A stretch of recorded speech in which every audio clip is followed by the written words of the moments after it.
Welcome back to Q&A with the coaches. As always, I am Coach Greg, joined with Coach Elonzo today. I'm excited to be able to do more videos. He got a great question that we're going to try to break down today and see if we can come up with some answers for you. Yep. So the question from one of the on YouTube was what to do against a taller, longer fighter that's on the back foot, like sitting on a check hook. So what I'm taking it is the guy's a little longer, maybe a little taller. He's being on the back foot, and he's like being more defensive. And this the other person is having trouble getting inside or even knowing what to do. So the taller guy is probably got a longer range, sitting on like a hook when he comes in, and just kind of keeping his distance, but being a counter fighter, which most guys who know how to use their reach, yeah, they're going to do that. They're going to stay back. The first thing they do is learn how to be an outside fighter.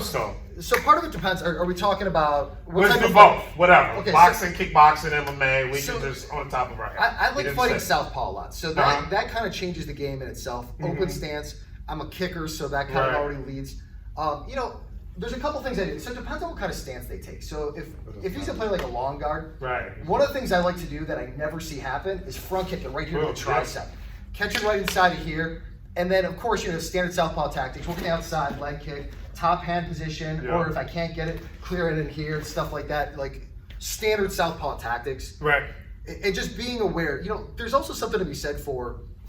It depends on your weight class too. If you're a lighter weight class, and you can just kind of ignore the jab a little bit and just watch out for the cross, that's a thing. Right. If I know the guy does a lot of check hooks and I'm worried about coming in and eating that, I think, so if it's MMA, it's easy because I just shoot, right? You might just kind of want to draw it out and just lead in. You step, draw it out, and then come over top. That's probably what I would do in that case.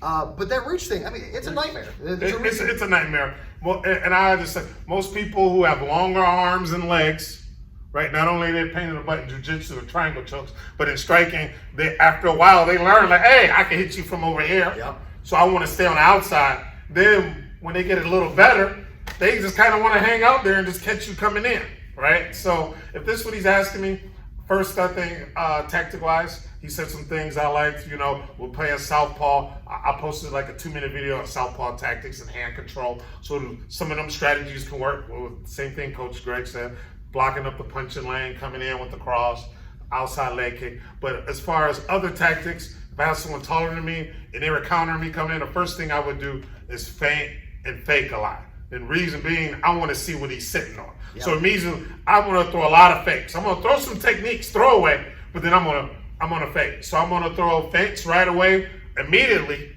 by either throwing a technique and then throwing a fake in that technique.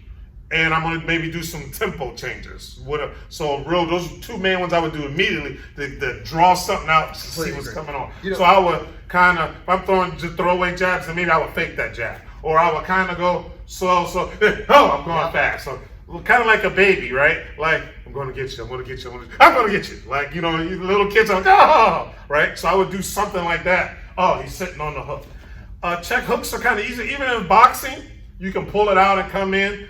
Or if he's throwing the hook, right? I already know it's coming there. I'm coming in, I'm throwing a jab, bringing it straight back so I can throw my rear hand, right? Or if he's throwing he's both orthodox. I'm just keeping that hand up. As soon as it touch, then I'm going to fire my cross. I might even try to encourage doing a lot of like rollouts and stuff like that. So as he throws the hook, not even just here, coming under deep on this, right? Angle changes would probably be really useful. You mentioned feinting. I talked about this principle of feinting. When you are not actively engaged with your opponent, you should be feinting. Yes. 100%. You're never just, I see too many players, they circle. That's bad tactics. You want to be active, right?